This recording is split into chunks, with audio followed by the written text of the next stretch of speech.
All right, so I'm back. I've got the Predator 13,000 watt generator assembled. I've got the wheels on it. I've got the little rubber vibrating suspension feet. I've got the handle, pull handle, carry handle, whatever you want to call this. And that was basically it with the assembly. So three things: wheels, rubber suspension feet, and then a handle. So I read through the instructions, and basically it does have the remote. The remote may or may not work. There's a pairing process, so I'm gonna do the initial start without the remote. We still have to put oil in it and fuel. So I'm gonna start it up and break it down on 87 octane. Sorry, I got 89 octane, and then I've got it says 1030, so I've got some 1030 synthetic there. It should just need that 1 quart. So I'm going to set this down and we'll get started on getting oil in it and fuel and try a initial startup.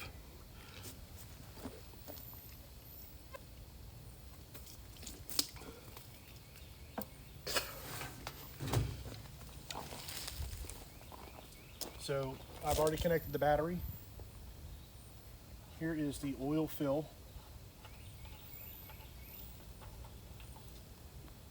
Oil fill came with this funnel. It's a little collapsed, a little rinky dink, but we'll use it. Put this in here. Looks like it hangs right on that breaker right there. Let's get this oil ready.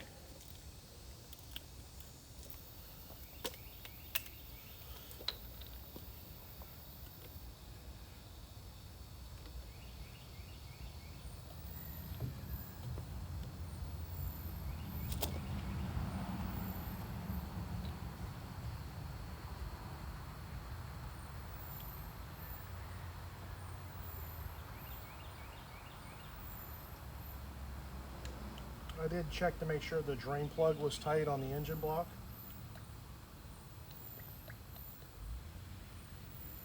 I'm going to go ahead and put this whole quart in here. I believe this needs 1 quart.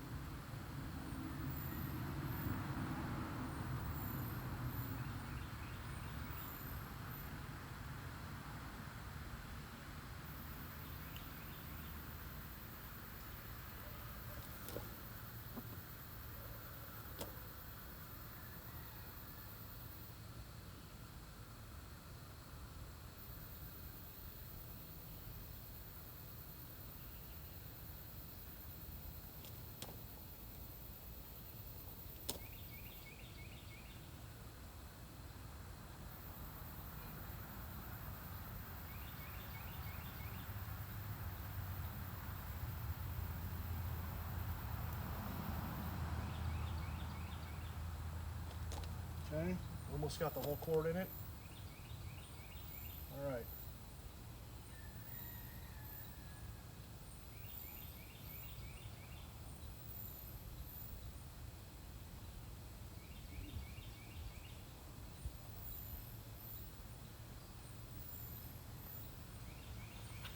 Okay, so we got a quart of oil in it.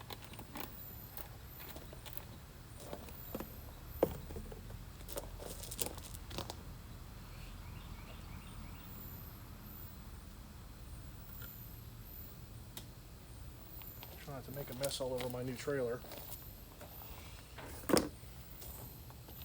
Put the plug in it and I'll check the level.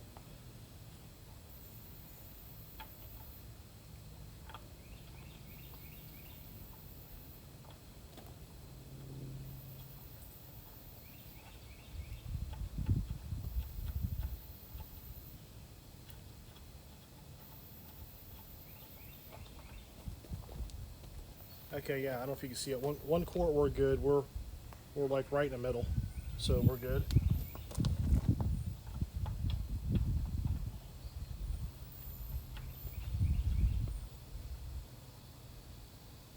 That's snug.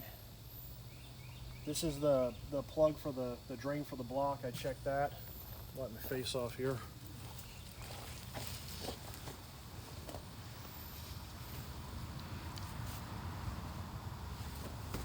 All right, so now we'll do fuel.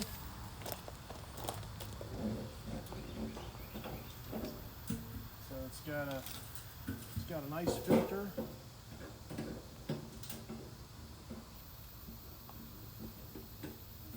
And a fuel tank, if I can get it out.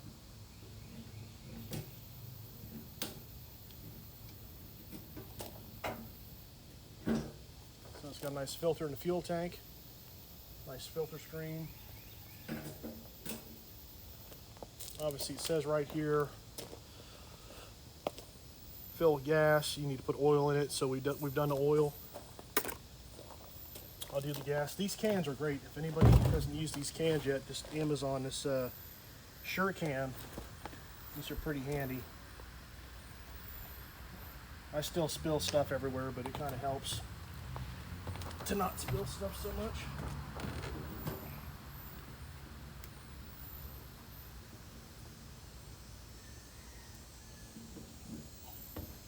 So it's a 5 gallon. I'm probably just going to put this full 5 gallon in here, and I'll break this thing in, you know, on gasoline. Again, it's 89. It's not 87. For cheap fuel, I use 89.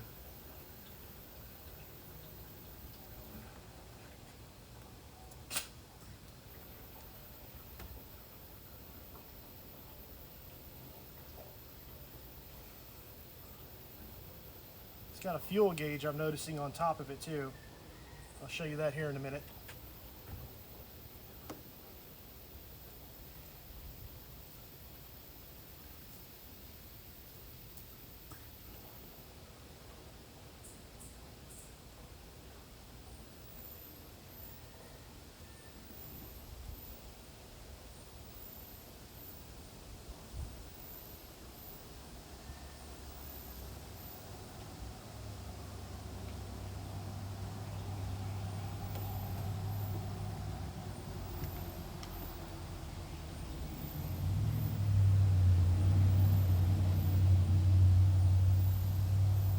Fuel gauge is not registering yet. Probably got about, I don't know how big that tank is, I probably got about 2.5 gallons in there.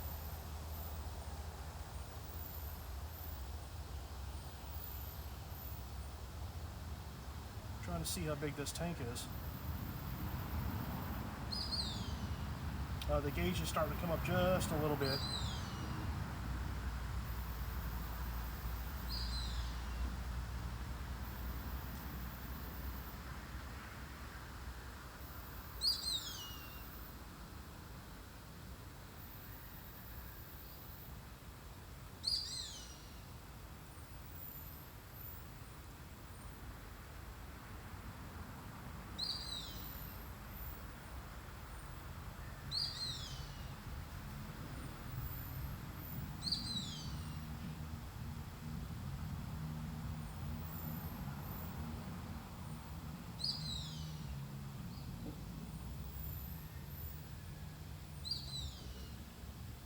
All right, it's about 5 full gallons. This is at least 5 gallons, maybe 5.5 gallons.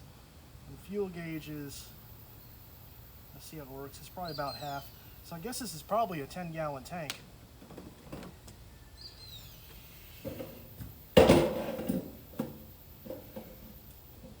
So there's that. Put the lid back on here.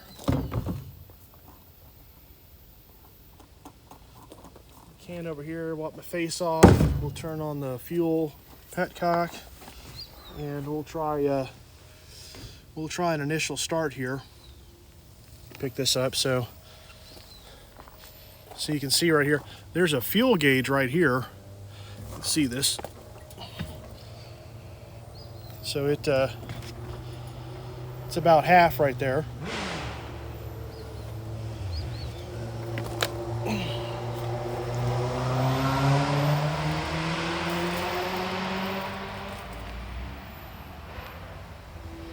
So there's a good shot. Put the handle out. We've got oil in it. I mean, it's heavy, but I can pick it up with one hand and move it around. I'm going to turn the fuel petcock on. So that's on. It does have a pull start. Let's see what else here. So here we go. This is the first initial fire up. I'm just looking over everything. I've put oil in it. It's got gas in it.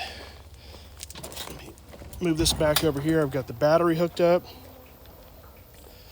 I will turn it to gasoline. I've got the automatic idle down on. I'll pull the plastic off here, and we will turn it on. And I'll just go ahead and hold this here. We'll see what happens. It's flashing. Maybe I need to press and hold it. Interesting. Maybe I'll just pull start it. Let me set this down. I may have to program that remote. I didn't read far enough on, I guess, on the initial start.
So there you go. Initial start, I had the automatic idle down on. You see me turn it off and it immediately idled up. I like to break things in like that, low idle and then idle them up. I'll probably do that a couple more times, idling up and down in short runs just to kind of heat cycle the engine and the head. It's just what I like to do in a piston. But fired right up with the pull start. I don't know, is it second or third pull? So I'll get the remote programmed so the remote start will work. But yeah, so far it's great, and I'm real happy with this thing for the money. Oh, let's talk about price. Let me get the receipt.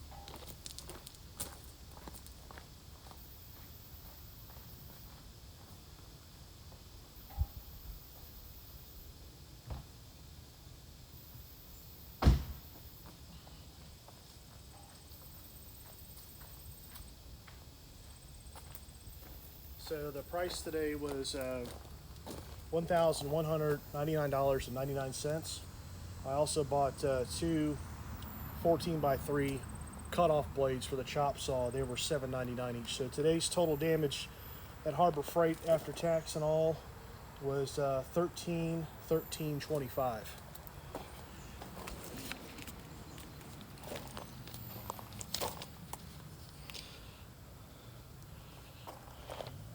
See that? There you go. Alexis Dean. There you go. There's the price breakdown. So this is what this unit cost. And see where I got it from.